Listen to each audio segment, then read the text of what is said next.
Baby one মানে কি?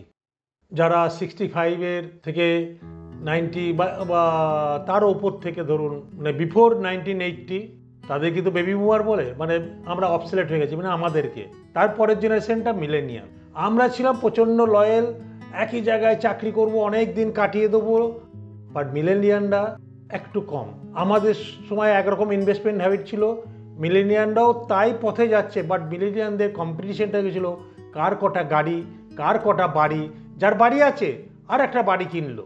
ভালো ক্যালকুলেশন করে দেখবেন, বাড়ির দামটা যে দামে কিনেছেন আর মিউচুয়াল ফান্ডে যদি 15% সিএজিআর হয় লং টার্মে, দিচ্ছে এবং দেবেও ভবিষ্যতে, কত রিটার্ন হয়। সো একের অধিক বাড়ি কিনে ভাড়া দেওয়া লাভ না টাকাটা মিউচুয়াল ফান্ডে কম্পাউন্ডিং করলে পাওয়ার অফ কম্পাউন্ডিংয়ে লাভ, সেটা আপনারা দেখবেন। সো মিলেনিয়ালরা বাড়ি আর গাড়ির লড়াইয়ে গিয়ে তাদের রিটায়ারমেন্ট প্ল্যানিংয়ে ওই বাড়ির রেন্টটাকে অনেকে করেছে।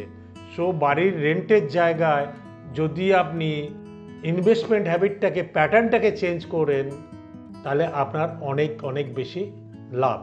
কারণ আপনার ইনকাম, মিলেনিয়ালরা ইনকাম বাড়ানোর জন্য প্রচুর পরিশ্রম করে, নো ডাউট।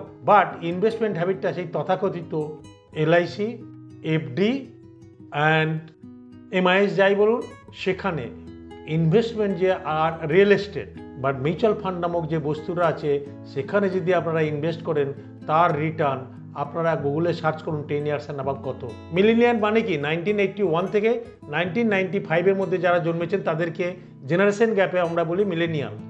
সো মিলেনিয়ালরা যদি হ্যাবিট চেঞ্জ করে সেভিংস হ্যাবিট মানে জমানোর হ্যাবিট থেকে, মানে সঞ্চয়ের হ্যাবিটটা ইনভেস্টমেন্ট হ্যাবিটে নিয়ে যান, 50% খরচা হয়, 40% সোয়াপ করতে বাড়ি গাড়ি এসব করতে চলে যায় মিলেনিয়ালদের, আর ইনভেস্টমেন্ট পড়ে থাকে 10%।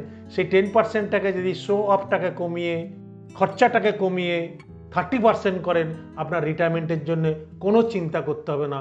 যেদিন রিটায়ার করবেন স্যালারি ডাবল হয়ে যাবে, মিলিয়ে নেবেন।